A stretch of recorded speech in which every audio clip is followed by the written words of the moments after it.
Siamo al Carnevale, in 130.000 hanno invaso Venezia in maschera, stasera il ballo del Doge, domani il secondo volo a San Marco, quello dell'Aquila. Luca Colombo.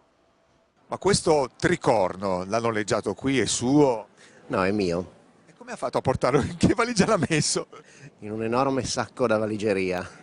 Di voluminosi costumi ne ha portati una quarantina il gruppo Nobiltà Sabauda di Rivoli, presenza fissa ormai al Carnevale di Venezia.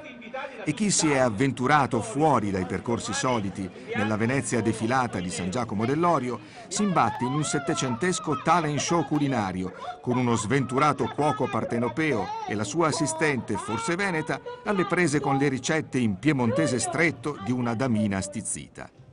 Al brodo carne, all'imbroda sgnur, che si azzanà a bœuf, tocca a gallina, a tuca che si arrangia con terbe adate. Non solo Piazza San Marco, il Carnevale qui è anche teatro, in campo e fra i vascelli del Museo Navale all'Arsenale.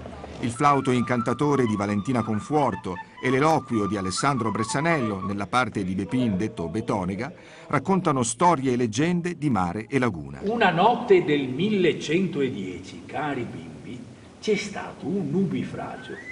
Ma una storia, sentite, si sente ancora il rumore del nubifragio. Pensa che vento che no.